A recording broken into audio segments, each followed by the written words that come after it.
ముఖ్యమంత్రి అయ్యారు, కూటమి ప్రభుత్వం, మీకు తెలుసు రాష్ట్రానికి ఉన్న ఇబ్బందులన్నీ మీకు తెలుసు.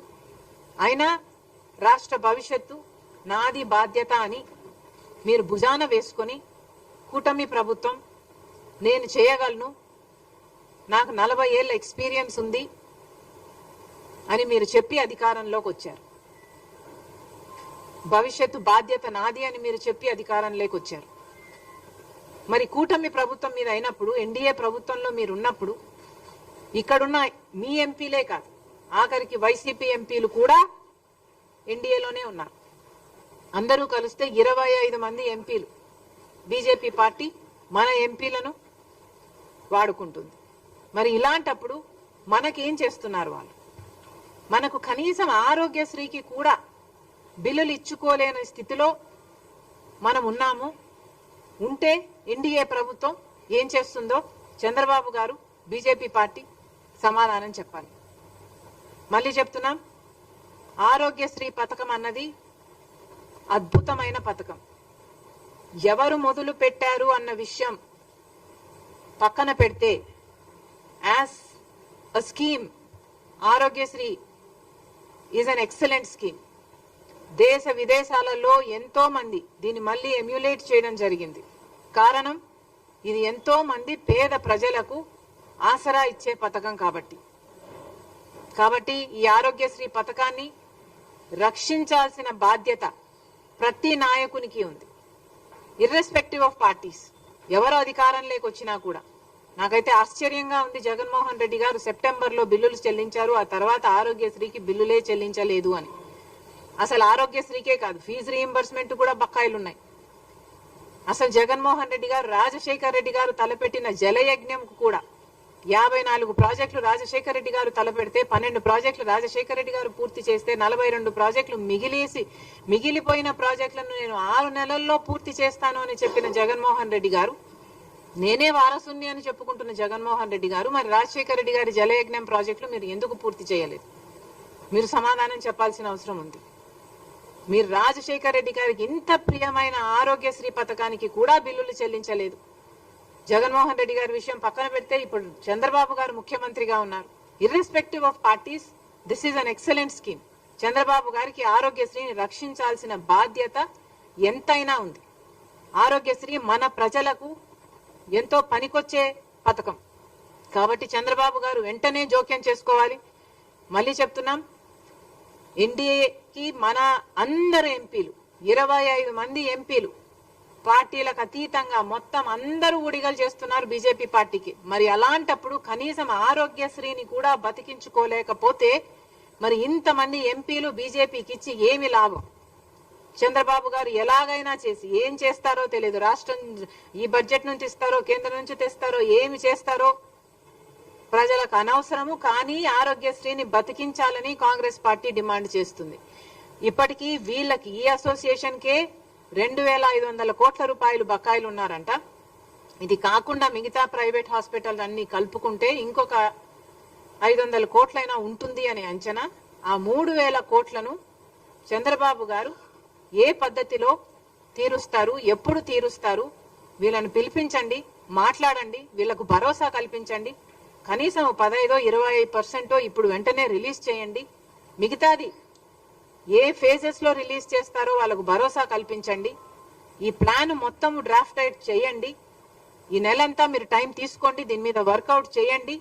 కానీ ఈ నెల దాటిన తర్వాత కూడా ఇదే పరిస్థితి ఉంటే కాంగ్రెస్ పార్టీ ఎక్కడికక్కడ ఆందోళనలు చేస్తాం, ధర్నాలు చేస్తాం. ఆరోగ్యశ్రీని బతికించుకునే ప్రయత్నం, ఆ కొట్లాట కాంగ్రెస్ పార్టీ తప్పకుండా చేస్తుందని చంద్రబాబు గారిని హెచ్చరిస్తున్నాం.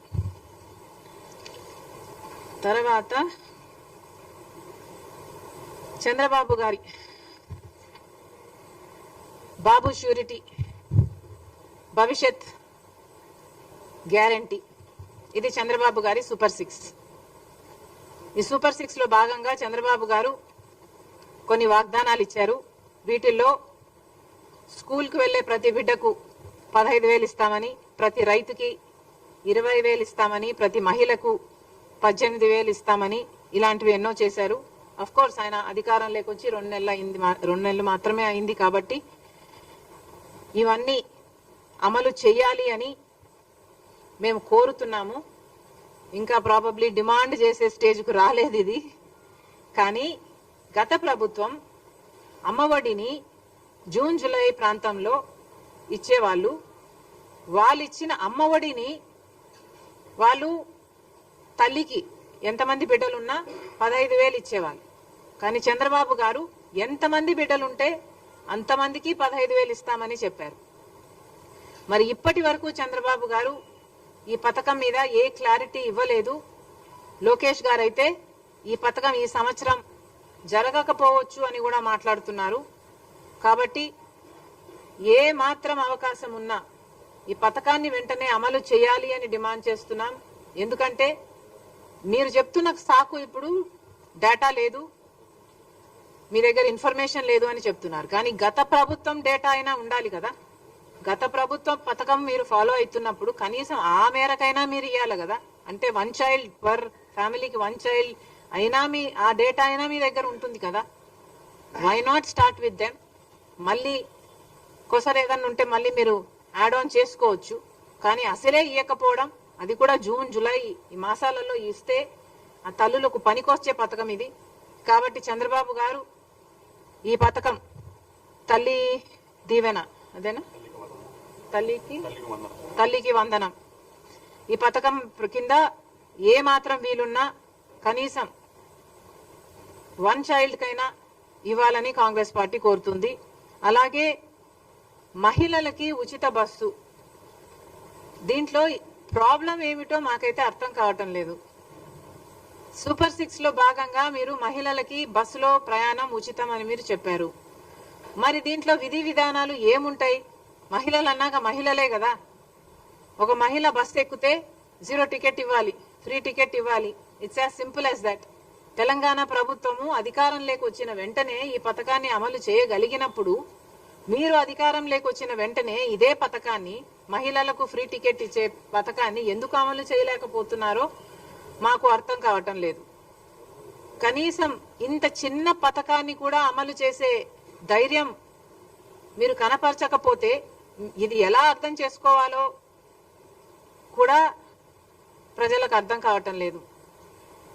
కాబట్టి కనీసం ఈ పథకం, మహిళలకు ఉచిత బస్సు అనే ఈ పథకమైనా వెంటనే అమలు చేయాలని కాంగ్రెస్ పార్టీ డిమాండ్ చేస్తుంది. తర్వాత రైతులకు ఏటా 20,000 ఇస్తామని చంద్రబాబు గారు చెప్పారు. మరి దానికి విధి విధానాలు అంటున్నారు. 80 లక్షల మంది రైతులు, కనీసం మీరు జూన్ జూలైలో ఇస్తే వాళ్ళకి పంట వేసుకోవడానికైనా పనికొచ్చేది. అది ఇవ్వకపోగా, అది ఎప్పుడు ఇస్తారా అని రైతులందరూ ఎదురు చూస్తుంటే అది ఇవ్వకపోగా విత్తనాల కోసం కొన్ని చోట్ల లైన్లలో నిలబడుతున్నారు అని మేము అడిగితే మమ్మల్ని ఎద్దేవా చేశారు. సరే పర్వాలేదు, రైతులు కష్టాలలో ఉన్నారు, వరదలు వచ్చాయి, పంటలు చాలా మందికి నష్టపోయారు.